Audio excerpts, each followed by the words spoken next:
नमस्कार। आकाशवाणी जयपुर अजमेर से प्रस्तुत हैं प्रादेशिक समाचार।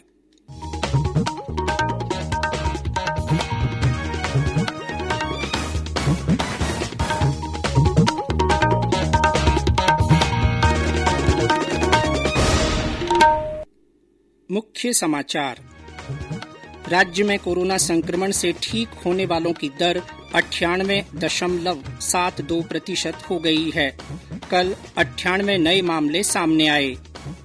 प्रदेश में अब तक 7,82,592 हेल्थ वर्कर और फ्रंटलाइन कार्यकर्ताओं का किया गया कोविड टीकाकरण। प्रदेश के सभी किसानों को अगले 2 साल में खेती के लिए दिन में बिजली उपलब्ध कराई जाएगी। और बीकानेर में चल रहे भारत अमेरिका सैन्य युद्धाभ्यास का समापन आज। समाचारों के साथ मैं जितेंद्र सिंह पूनिया। कोविड-19 महामारी के खिलाफ देश एकजुट होकर लड़ रहा है। आप भी हमारे साथ सुरक्षा और बचाव के 3 आसान एहतियाती उपायों का संकल्प लें। मास्क पहनें, 2 गज की दूरी है जरूरी, सुरक्षित दूरी बनाए रखें, हाथ और मुंह साफ रखें। और अब समाचार विस्तार से। प्रदेश में कोरोना से स्वस्थ होने की दर 98.72% हो गई है। कल 66 लोग कोरोना संक्रमण से स्वस्थ हुए हैं। चिकित्सा विभाग की ओर से जारी रिपोर्ट के अनुसार 98 नए मामले सामने आए हैं। इनमें जयपुर में 17, अजमेर में 12, भीलवाड़ा, जोधपुर और कोटा में 11-11, उदयपुर में 9, बांसवाड़ा में 5, बाड़मेर, बूंदी, डूंगरपुर और नागौर में 3-3, बारां और चित्तौड़गढ़ में 2-2, अलवर, दौसा, धौलपुर, झालावाड़, राजसमंद और टोंक में 1-1 व्यक्ति में संक्रमण की पुष्टि हुई है। वहीं कोरोना से जयपुर में 1 व्यक्ति की मृत्यु हुई। इस बीमारी से अब तक प्रदेश में 2,785 लोगों की मौत हो चुकी है। वहीं राहत की बात यह है कि राज्य के 14 जिलों में संक्रमण का एक भी मामला सामने नहीं आया है। फिलहाल राज्य में कोरोना के 1,300 सक्रिय मामले हैं। अब तक राज्य में 3,15,376 मरीज संक्रमण मुक्त हो चुके हैं। प्रदेश में अब तक 7,82,592 स्वास्थ्य तथा अग्रिम पंक्ति के कार्यकर्ताओं को कोरोना का पहला टीका लगाया जा चुका है, जिनमें 3,97,972 हेल्थ केयर वर्कर तथा 3,84,620 फ्रंटलाइन वर्कर शामिल हैं। 38,358 लाभार्थियों को टीके की दूसरी खुराक दी जा चुकी है। राज्य में कल 273 टीकाकरण सत्र के लक्ष्य के मुकाबले 270 टीकाकरण सत्र आयोजित किए गए। कल 332 हेल्थ केयर वर्कर को टीके की पहली डोज दी गई, जबकि 19,304 हेल्थ केयर वर्कर को दूसरी खुराक दी गई। 1,704 फ्रंटलाइन वर्कर का कोविड टीकाकरण किया गया। केंद्र सरकार की ओर से कोरोना के प्रति जागरूकता लाने के लिए जन आंदोलन चलाया जा रहा है। इसी के तहत आकाशवाणी जयपुर के समाचार बुलेटिनों में प्रसारित की जा रही विशेष श्रृंखला जनता का संदेश जनता के नाम के तहत सुनिए हमारी श्रोता का संदेश। मैं स्नेहा अलवर से बोल रही हूँ। मैं सभी से ये कहना चाहती हूँ कि कोरोना महामारी अभी खत्म नहीं हुई है। वैक्सीन बन गई है, लेकिन इसको लोगों तक पहुँचने में अभी वक्त लगेगा। इसलिए धैर्य और संयम रखें, मास्क पहनें, साफ सफाई का ध्यान रखें, नियमों पर चलें। धन्यवाद। जय भारत, जय हिंद।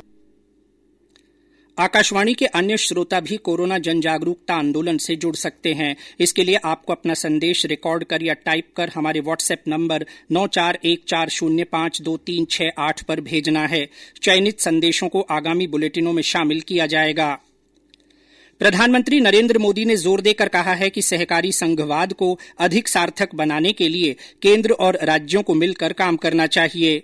कल नीति आयोग की शासकीय परिषद की बैठक को वीडियो कॉन्फ्रेंसिंग के जरिए संबोधित करते हुए उन्होंने कहा कि भारत तेजी से प्रगति का संकल्प ले चुका है और कोई समय नहीं गंवाना चाहता। श्री मोदी ने कहा कि आत्मनिर्भर अभियान भारत के निर्माण का एक महत्वपूर्ण उपाय है। प्रधानमंत्री ने कृषि उत्पादों के भंडारण और प्रसंस्करण पर ध्यान केंद्रित करने की आवश्यकता पर जोर दिया। उधर नीति आयोग की बैठक में मुख्यमंत्री अशोक गहलोत ने कहा कि मरू प्रदेश राजस्थान के विशेष हालात को देखते हुए पूर्वी राजस्थान नहर परियोजना ईआरसीपी को राष्ट्रीय परियोजना घोषित किया जाए। उन्होंने कहा कि राज्य में खनिज संपदा की अधिकता है। मुख्यमंत्री ने कहा कि दुर्लभ खनिज पोटाश के मामले में हमारा देश पूरी तरह आयात पर निर्भर है। प्रदेश में इस खनिज के अथाह भंडार मौजूद हैं। उन्होंने कहा कि हमारा प्रयास है कि इसका समुचित दोहन हो और पूरे देश को इसका लाभ मिले। श्री गहलोत ने इस बारे में मिनरल एक्सप्लोरेशन कॉरपोरेशन लिमिटेड और जियोलॉजिकल सर्वे ऑफ इंडिया से सहयोग की मांग की। ये समाचार आकाशवाणी जयपुर अजमेर से प्रसारित किए जा रहे हैं। समाचार अभी और भी हैं, पहले ये संदेश। चलो मिलकर एक शुरुआत करें, चलो एक फैसला आज करें, मास्क नहीं तो टोकेंगे, कोरोना को रोकेंगे, चलो एक इरादा करते हैं, चलो कुछ वादा करते हैं, मास्क नहीं तो टोकेंगे, कोरोना को रोकेंगे। समाचारों में आपका एक बार फिर स्वागत है। ऊर्जा और जलदाय मंत्री डॉक्टर बीडी कल्ला ने कहा है कि राज्य के सभी किसानों को अगले 2 साल में खेती की सिंचाई के लिए दिन में बिजली उपलब्ध करा दी जाएगी। कल अजमेर में पत्रकारों से बातचीत करते हुए उन्होंने कहा कि 15 जिलों में ये काम शुरू कर दिया गया है और शेष जिलों में इसके लिए प्रयास किए जा रहे हैं। श्री कल्ला ने कहा कि जल्द ही राज्य बिजली के क्षेत्र में अग्रणी होगा। सौर ऊर्जा क्षेत्र में नवाचार और नई शुरुआत से हर घर को निर्बाध विद्युत आपूर्ति की जाएगी। उन्होंने बताया कि गर्मी में शहरी और ग्रामीण क्षेत्रों में जलापूर्ति के लिए आपात योजना के तहत पर्याप्त राशि का बंदोबस्त किया गया है और जल संकट वाले क्षेत्रों में टैंकरों से जलापूर्ति की व्यवस्था की गई है। बीकानेर की महाजन फील्ड फायरिंग रेंज में चल रहा भारत अमेरिका संयुक्त युद्धाभ्यास आज संपन्न होगा। 8 फरवरी से शुरू हुए इस युद्धाभ्यास में दोनों देशों के सैनिक अपने युद्ध कौशल का परिचय दे रहे हैं। आतंकवाद विरोधी अभियान के अलावा जमीनी और हवाई प्रशिक्षण भी इस युद्धाभ्यास का हिस्सा है। भारतीय सेना की यूनिट 3 राजपूता राइफल में तैनात जयपुर निवासी जवान दाताराम की आज राजकीय सम्मान के साथ अंत्येष्टि की जाएगी। गौरतलब है कि भरतपुर जिले के मूल निवासी श्री दाताराम जम्मू कश्मीर के कुपवाड़ा में ड्यूटी के दौरान शहीद हो गए थे। प्रधानमंत्री नरेंद्र मोदी इस महीने की 28 तारीख को आकाशवाणी से मन की बात कार्यक्रम में अपने विचार साझा करेंगे। यह इस कार्यक्रम की 74वीं कड़ी होगी। एक ट्वीट में श्री मोदी ने लोगों से इसके लिए प्रेरक घटनाक्रमों को साझा करने का आग्रह किया। लोग नमो ऐप या माई जीओवी ओपन फोरम पर अपने विचार साझा कर सकते हैं। प्रधानमंत्री नरेंद्र मोदी आज नई दिल्ली में भारतीय जनता पार्टी के राष्ट्रीय पदाधिकारियों की बैठक को संबोधित करेंगे। पार्टी के राष्ट्रीय पदाधिकारियों के अलावा राज्य प्रभारी, प्रदेश अध्यक्ष और अन्य लोग बैठक में शामिल होंगे।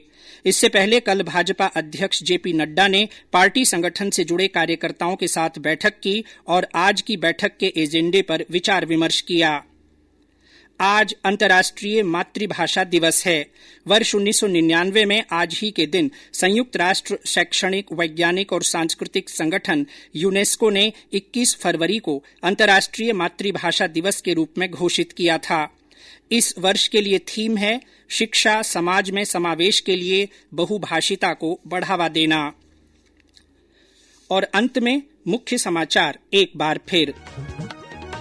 राज्य में कोरोना संक्रमण से ठीक होने वालों की दर 98.72% हो गई है। कल संक्रमण के 98 नए मामले सामने आए हैं। प्रदेश में अब तक 7,82,592 हेल्थ वर्कर और फ्रंटलाइन कार्यकर्ताओं का कोविड टीकाकरण किया गया है। प्रदेश के सभी किसानों को अगले 2 साल में खेती के लिए दिन में बिजली उपलब्ध कराई जाएगी। और बीकानेर में चल रहे भारत अमेरिका सैन्य युद्धाभ्यास का आज समापन होगा।